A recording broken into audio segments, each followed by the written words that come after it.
महाराष्ट्र के deputy CM Devendra Fadnavis ने airport पर मीडिया से चर्चा की। इस दौरान उन्होंने सोनिया गांधी की 6 गारंटी पर अपनी प्रतिक्रिया देते हुए कहा कि कांग्रेस ने जहां जहां गारंटी दी वहां एक भी वादे पूरे नहीं किए।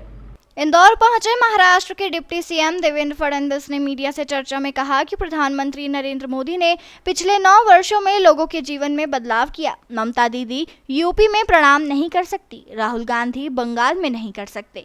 उन्होंने कहा कि राहुल जी सुबह क्या कहते हैं उन्हें शाम को याद नहीं रहता, शाम को क्या कहते हैं सुबह उन्हें पता नहीं रहता। राहुल जी के बयानों को कोई सीरियसली नहीं लेता। इंडिया गठबंधन में प्रधानमंत्री के उम्मीदवार को लेकर बोले कि इंडिया अलायंस में कोई भी एक दूसरे को नेता मानने के लिए तैयार नहीं। यहाँ जितनी पार्टियां हैं उससे दुगने नेता है। इस प्रकार का अलायंस कभी भी कारगर नहीं होता। रोज इनकी बयानबाजियां एक दूसरे के खिलाफ ही है। इनके नेताओं का एक दूसरे के राज्य में कोई वजूद भी नहीं। सनातन धर्म को लेकर डिप्टी सीएम ने कहा कि भारत में सबसे प्राचीन संस्कृति सनातन है। इस देश में कभी भी किसी और धर्म पर यदि बोलकर देखा जाएगा तो हंगामा खड़ा हो जाएगा। सनातन के खिलाफ इस प्रकार से बोलना सबसे बड़ी मूर्खता है। उन्होंने कहा कि सनातन तो कभी समाप्त नहीं होगा, लेकिन उसके खिलाफ विचार रखने वाले लोग समाप्त हो जाएंगे। मध्य प्रदेश में जन आशीर्वाद पर डिप्टी सीएम ने कहा कि यात्रा को बहुत बड़ा समर्थन मिल रहा है। राजस्थान में भी परिवर्तन यात्रा को बड़ा समर्थन मिल रहा है। मध्य प्रदेश और राजस्थान में बीजेपी ही चुनकर आएगी।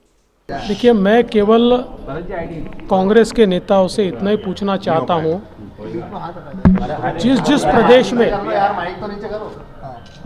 प्रदेश में कांग्रेस ने गारंटी दी वहाँ एक भी गारंटी वो पूरी कर पाए क्या? एक भी गारंटी वो पूरी नहीं कर पाए।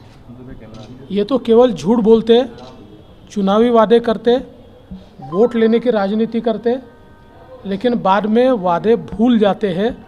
ये लोगों को बरगलाने का काम करते हैं। मोदी जी ने पिछले 9 वर्षों में लोगों के जीवन में बदलाव किया है और ये बदलाव दिखाई पड़ता है।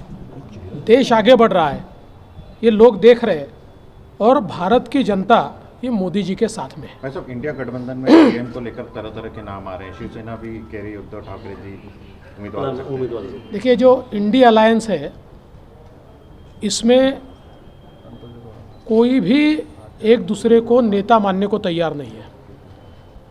यहाँ पर जितनी पार्टियां हैं उससे दुगने नेता है, क्योंकि एक एक पार्टी में 2-2 नेता भी है। तो इस प्रकार का अलायंस ये कभी कारगर नहीं होता। अलायंस ये कोहेसिव होना चाहिए। अलायंस इस प्रकार का होना चाहिए कि जो एक दूसरे को अकोमोडेट करे। रोज़ इनकी बयानबाजियाँ एक दूसरे के खिलाफ भी है और सबसे बड़ी बात यह है कि इनका एक दूसरे के राज्य में कोई वजूद नहीं है। तो जिनका एक दूसरे के राज्य में वजूद नहीं है, ऐसे लोग एकत्रित भी आ जाए तब भी कोई परिणाम नहीं कर सकते। ममता दीदी यूपी में जाकर परिणाम नहीं कर सकती और अखिलेश जी बंगाल में जाकर परिणाम नहीं कर सकते। देखिए, ऐसा है कि राहुल जी सुबह क्या कहते हैं उनको शाम को याद नहीं रहता है, और शाम को क्या कहते हैं दूसरे दिन पता नहीं होता। तो राहुल जी भले ही कांग्रेस के बड़े नेता हो, लेकिन उनके बयानों को सीरियसली लेना ये मैं नहीं मानता बहुत आवश्यक है। चुनाव का देखिए, भारत में जो सबसे प्राचीन संस्कृति है वो सनातन संस्कृति है, वो सनातन धर्म है।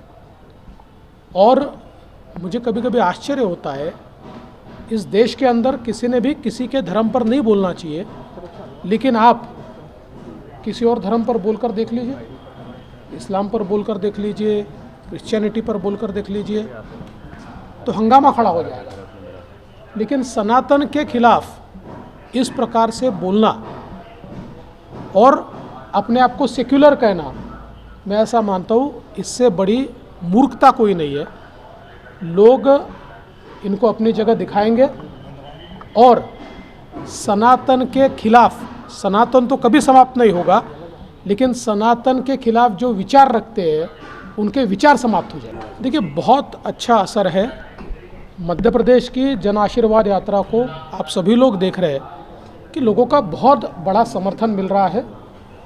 और मैं राजस्थान भी होकर आया, राजस्थान में जो परिवर्तन यात्रा है उसको बहुत अच्छा समर्थन मिल रहा है। मध्य प्रदेश में भी हम चुनकर आएंगे और राजस्थान में भी बीजेपी ही चुनकर आएगी। बीजेपी की घोषणा को कमलनाथ। बहरहाल आगामी चुनावों को देखते हुए पार्टियां एक दूसरे पर आरोप प्रत्यारोप कर रही हैं। इंदौर से द नेशन टाइम्स की रिपोर्ट।